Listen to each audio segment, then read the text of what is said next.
Olá, meu nome é Tiago Galo, sou ilustrador, trabalho em Lisboa, onde tenho o meu estúdio.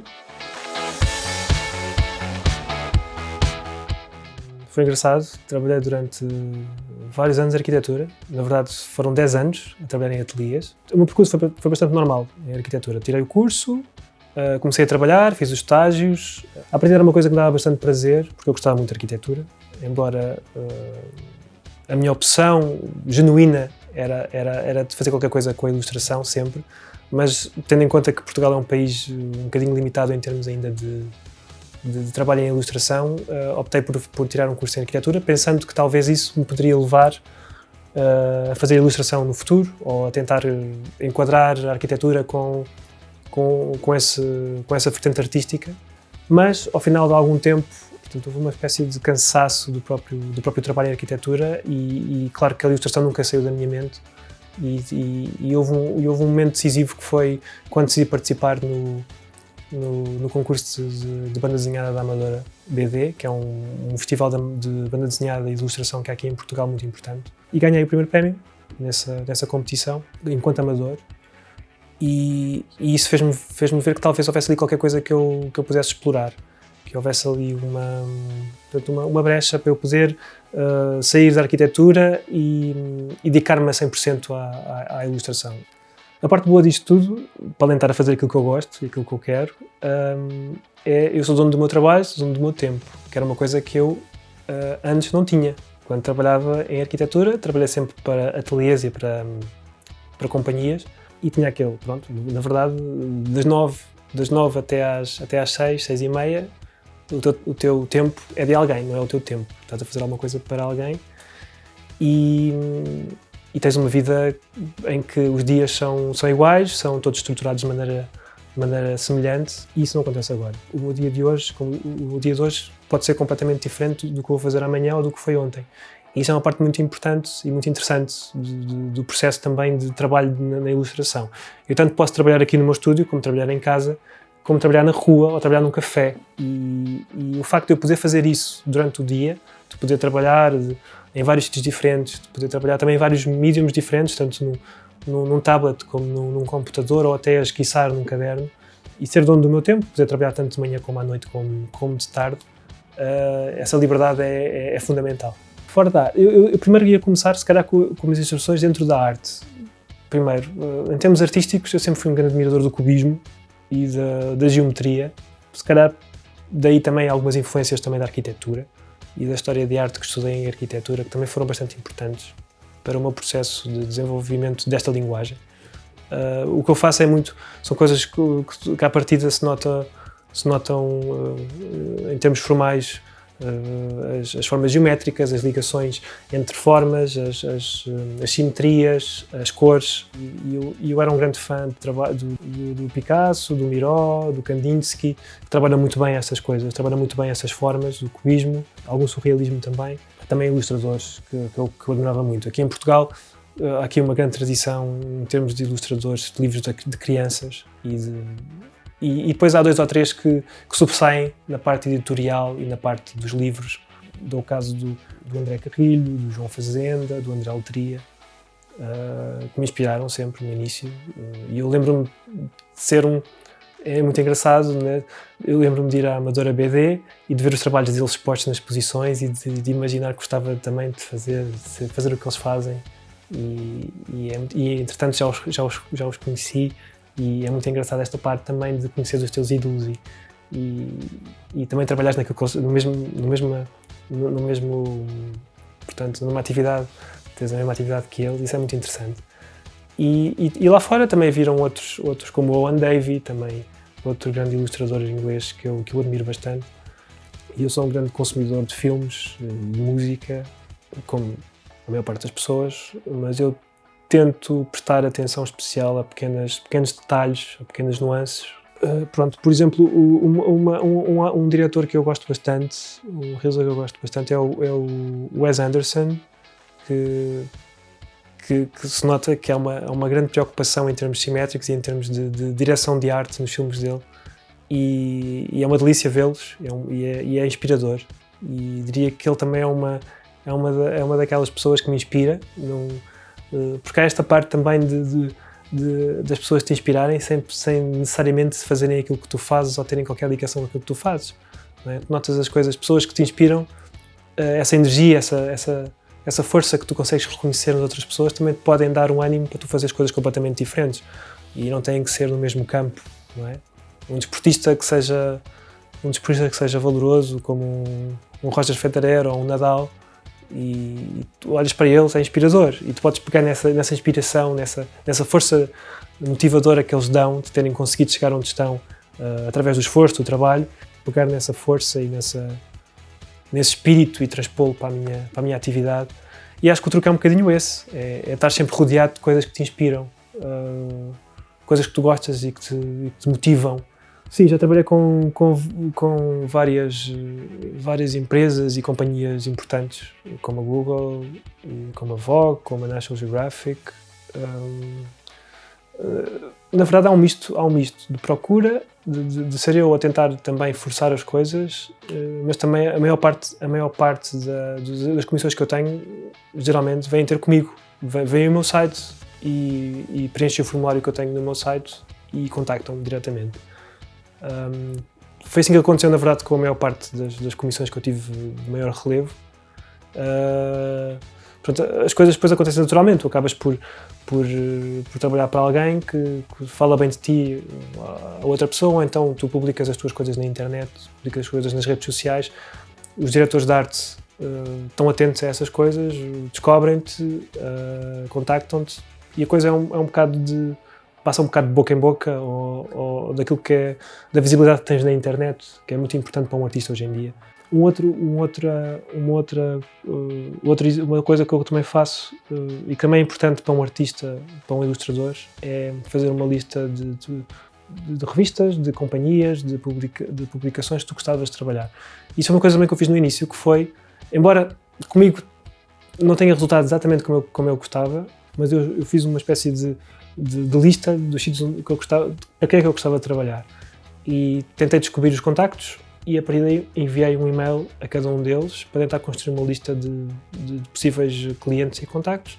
Houve alguns que responderam, outros não responderam, mas eu diria que a coisa o trabalho é muito orgânico em termos daquilo que tu publicas. As coisas depois acontecem naturalmente e quando menos esperas, as pessoas contactam-te e procuram-te, e és falado, e és convidado para isto, és convidado para aquilo.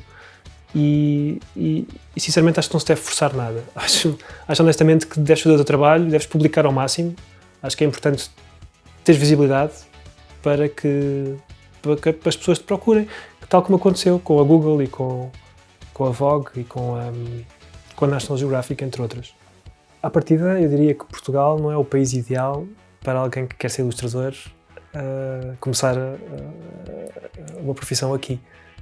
Se bem que Portugal é um país que tem uma grande tradição na parte dos livros infantis. Há grandes ilustradores de livros infantis em Portugal e nos últimos anos até têm ganho bastantes prémios lá fora. Há ilustradores como a Yara Kono, como a Catarina Sobral, como o André Letria, que tem uma grande tradição na produção de livros infantis. Mas na parte que me interessa mais, na parte que eu gosto que eu gosto de abordar a minha ilustração, que é a parte da ilustração editorial para jornais e revistas, a tradição aqui não existe uma tradição, um enfoque muito grande nessa área. Temos um grande ilustrador nessa área que é o André Carrilho, que faz ilustrações para a Vanity Fair, para a New Yorker. O próprio João Fazenda também faz muita coisa lá para fora, mas a tradição aqui em Portugal não há uma grande demanda para os jornais e revistas portugueses na ilustração. Geralmente preferem pôr uma stock image ou pôr uma fotografia em vez de uma ilustração para ilustrar um artigo ou uma reportagem. A internet abre portas, e estar em Portugal ou estar noutra parte do mundo e trabalhar para um mercado como o americano ou como o inglês é muito fácil. A coisa mais difícil desta profissão é manter o enfoque na tua linguagem, ou seja, cresceres enquanto ilustrador e ao mesmo tempo dares resposta àquilo que te pedem, sem nunca descurares o teu caminho, a tua percepção artística daquilo que tu queres fazer e do que tu queres ser. É muito fácil muitas vezes te pedirem coisas que tu não queres fazer e dizer que sim, isso é muito fácil, mas muitas vezes temos que dizer que não. Depois a longo prazo essas coisas vão se notar. É importante sempre de caminhar num sentido em que façamos as coisas que queremos fazer e ter a coragem de dizer que não, às vezes, a coisas fáceis e que não nos vão trazer nada de benéfico em termos de criação artística, nem ao encontro daquilo que nós queremos fazer. Muitas vezes o dinheiro é importante, mas há outros aspectos que é importante também preservar enquanto artista. Agente é uma questão complicada, a questão do agente. Claro que teres um agente pode-te ajudar em algumas questões quando tens poucos clientes, quando tens ainda uma percepção limitada do mercado, mas muitas vezes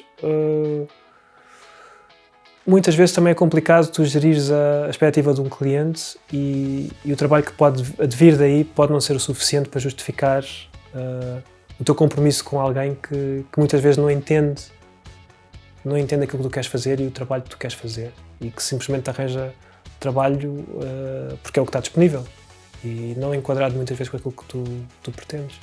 Portanto, sim e não. Ter um agente.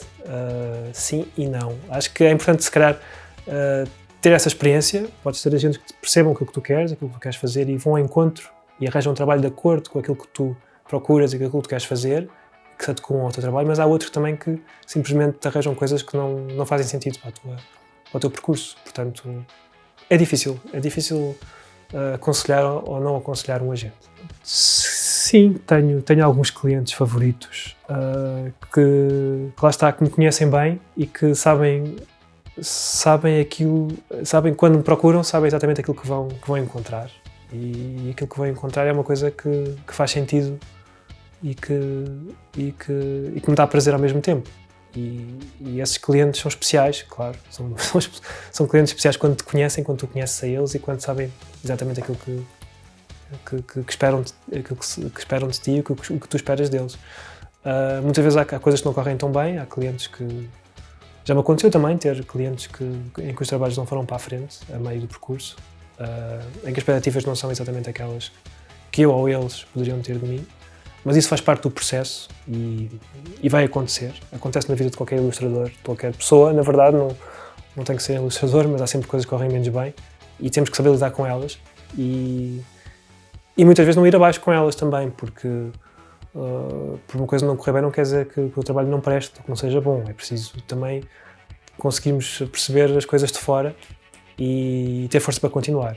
Às vezes é difícil no princípio, quando se tem menos confiança no trabalho que fazemos e no nosso percurso, e ter alguém que diz que aquilo não é bom que estás a fazer ou que não vamos desistir de ti, mas ter essa força para continuar também é bom e é um momento importante também de perseverança e de prova de que podes continuar quando uma coisa corre menos bem.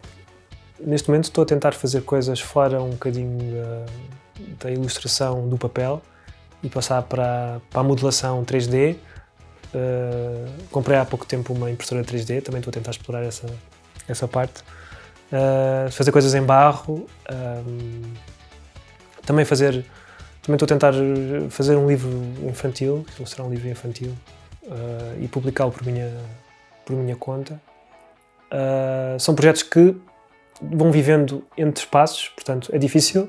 Não são projetos que eu possa ter, se calhar, um tempo contínuo para trabalhar neles. São projetos que vão sendo fragmentados porque têm que viver entre comissões, entre projetos comerciais, mas sim, vou tendo tempo para eles e acho que é muito importante para crescermos enquanto artistas fazer coisas fora do âmbito comercial e daquilo que nos é pedido e é essa liberdade imensa para criarmos coisas que acreditamos e queremos fazer. O conselho que eu daria a um artista que está agora a começar, eu já falei nisto antes, ao longo desta entrevista, que é importante desenvolver um estilo próprio e o primeiro conselho que eu daria é exatamente esse. Primeiro, trabalhar para termos uma linguagem própria e um estilo de grafismo que nos represente e que seja pessoal. Depois, a partir daí, o conselho que eu daria é não desistir.